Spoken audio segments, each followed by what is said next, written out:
love my job because we're saving lives. And I work for a president who wants to save lives. I work for a president committed to make this country safe again, and that's exactly what we're doing. You want to hate on me? Hate on me. I eat it up. Because I know what I'm doing. And if anybody in the media or anybody that doesn't support this president and his mission, wear my shoes for 35 years and see the tragedies I've seen. I'm sick of it. Lakin Riley, God bless her, listen to 17 minutes of that young lady. 17 minutes fighting for her life. She didn't want to die. That young girl fought for life. Can you imagine? And why don't you she just didn't die. I want you to think about something. Put your daughter in her shoes, or your sister, or your mother. Think how terrified her last minutes of life were like while she's suffering, fighting just to survive. Lakin Riley's one out of many. I've met hundreds of angels and moms and dads who buried their children. You know, I always hear all the time, family separation. Homan's the godfather saying family separation. Let me be clear. Zero tolerance is about saving lives. If we figure we start prosecuting people who violate the law and put the children in harm's way, maybe they stop coming. And they did. Numbers went down. It's unfortunate families got separated. But it happens to American families every day. It's going to happen in Albany today that American family will be separated by law enforcement because the child can't go to jail with a parent. But you want to talk about family separation? 500,000 children on Joe Biden were trafficked in this country. They can't find 300,000 of them. That's a separation. But you know what President Trump's committed? We're going to find them, and we're going to save them, because many children are in forced labor, many children are forced. We're going to save them. This administration. You want to talk about family separation? Talk to the angel moms and dad who buried their child. My worst nightmare, everybody in this room, your worst nightmare is bury your child. And I've talked to hundreds of angel moms who did that. And finally, I'll say this. I read it this morning. It irritates me every time I read it. Illegal aliens commit less crimes than Americans. Really? Show me the data. I've seen just as many studies push back against that. But let's say that's true. Doesn't matter. Every crime committed by illegal aliens is a preventable crime. None of them are acceptable. One's too many. So I don't want to hear that garbage. Secure border saves lives. President Trump is a great president. He's saving lives every day by locking down this border, by removing public safety threats. He's doing the job he promised Americans. I couldn't be more proud to work for a man that's dedicated to the service of this nation and makes this country safe again. So God bless President Trump. And I want to say one more thing. What a cabinet he put together. Kristi Noem, DHS Secretary. She has done more enforcement actions in her first week as Secretary than Alejandro Mayorkas did in 4 years. She's been out with ICE, she's been out with CBP, she's been out with the Coast Guard. God bless Kristi Noem. She's going to do a great job. Kash Patel, great pick for FBI. Pam Bondi, New York State, watch out for Pam Bondi. Because she's going to take on Sanctuary City. So I'm proud to be a part of this group. Every day I walk in the White House, my head's held high because I know we're doing the right thing, not just for the United States. We're saving migrant lives, we're saving American lives, and we're making this country safe again. So I couldn't be more proud to work for this administration than proudest moments of my life. I love my job, and I love New York, and I'll never forget about New York. You good? All right, questions? New York 1, Bernadette. Hi, Mr. Homan, Bernadette from New York 1. Question about the pro-Palestinian protester who was arrested. President Trump said that he was distributing pro-Hamas flyers and that he wanted him out of the country. What more can you tell us about any violation of his visa? What crime did he commit? And another follow-up with Mayor Adams, you said that you were going to It directly contradicts the United States foreign policy. That's a Secretary of State. That's a charge on the Secretary of State. We consider him a national security threat. When you're on campus and they say, and I hear freedom of speech, freedom of speech, freedom of speech. Can you stand in a movie theater and yell fire? Can you slander somebody verbally? Free speech has limitations, but when you go to a college campus, you incite protesting and locking down and taking over buildings and damaging property and handing out leaflets for Hamas, who is a terrorist organization. Coming to this country either on a visa or becoming a resident alien is a great privilege. But there are rules associated with that. You might be able to get away with that stuff in the last administration, but you won't under this administration. We're meeting again this week. New York Post, Vaughn. Sir, you mentioned the green light law, the executive order in place that governs a lot of the state's sanctuary policies. Both of those things were put into place by former Governor Cuomo, of course, running for New York City mayor. Does the former governor have any place in New York politics, in your opinion, given these things? If he supports sanctuary laws, no. I don't think so. Every elected, it made me clear, every elected official should want to do everything they can legally to make sure public safety threats are removed from the community. If he doesn't support that, I don't support him. I mean, it's just, there's no excuse for someone being in the country legally to commit a crime and not being handed over to ICE. I don't understand it. It's just, they're here in violation of law. That's not okay, first of all. And a lot of people are looking at it. They're just not criminals. Let's get back to members of Congress educating people. They're educating people who enter the country legally, which is a crime, got convicted of a serious offense, and were ordered removed by a federal judge after due process. Who doesn't think they should be removed, for God's sakes? We're a system of laws. We need to follow law. What other measures are you planning to implement to get Hochul to follow federal immigration policy? Are there other things you're going to be expecting? We're going to do our job despite this administration. We're going to go arrest public safety threats. We're going to go arrest national security threats. We'll double the man force here if we have to. Because rather than one officer arresting a bad guy in jail, one officer arresting one bad guy, now I got to send a whole team because of officer safety concerns, community safety concerns to go look for this guy. Very inefficient, especially looking for people that want to be found. Which means what? Means we send more officers to New York to get the job done.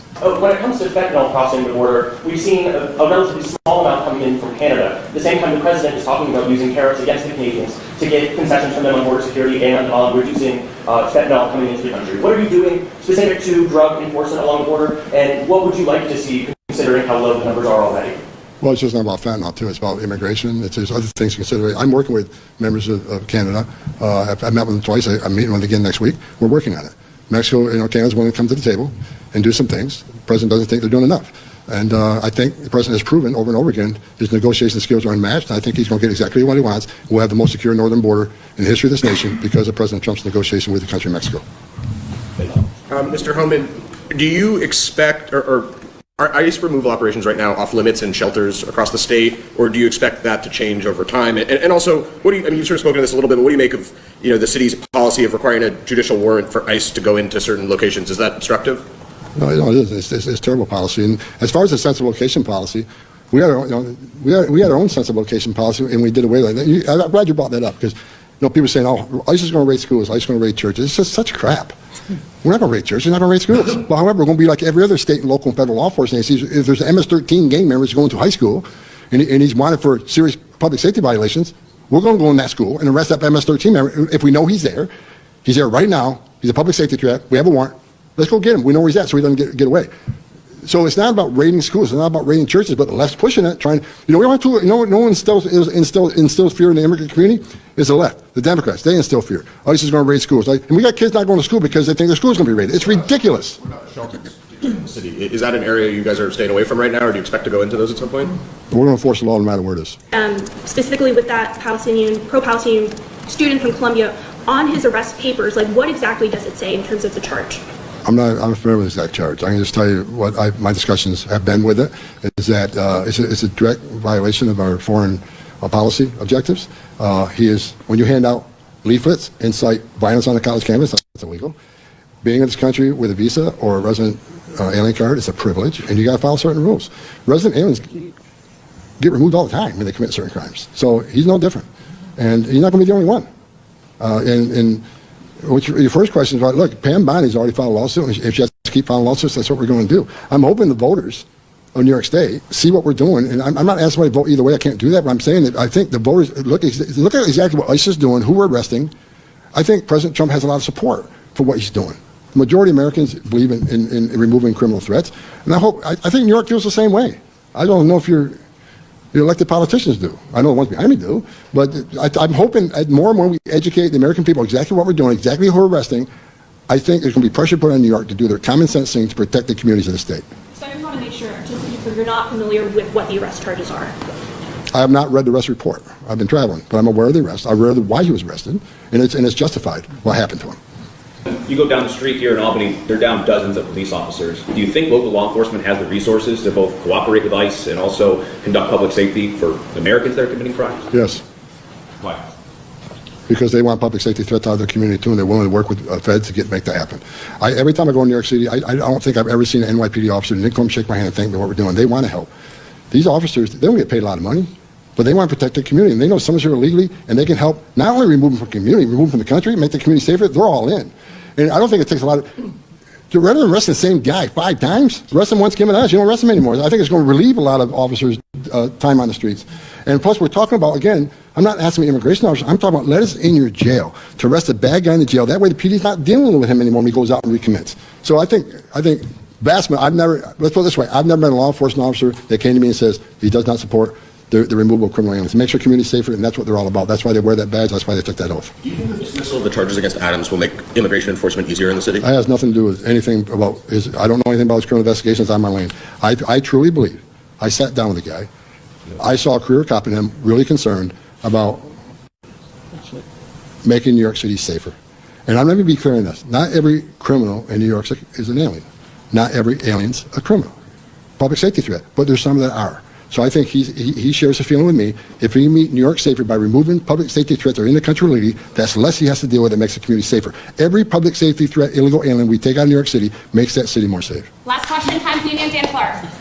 Over here. Hey, Mr. Homan. Hi. Thanks for coming here. Just to clarify with the governor, so has there been any communication between you and anybody in her administration? And second, She hasn't communicated with me. she hasn't communicated with you, and has your office reached out at all? No. And the mayor, you said that you're waiting, you're Let's be negotiating. clear, I'm doing nothing wrong. She is. Sure.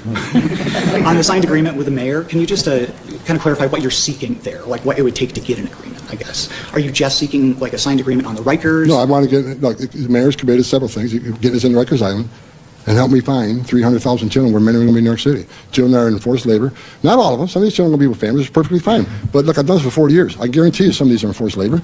We've already found some in forced labor. ICE's already had an investigation in meatpacking plants and other things. They found these children. We want to save the children. He equally is committed to finding children and the immigration consequences will come later, but right now, many of these children are waking up, living a nightmare every day, and he's equally concerned that we save these children. So he's trying to do the right thing. I really truly believe he wants to make New York City safer, and you make New York City safer when you work with federal law enforcement partners, not lock them out like New York State's done.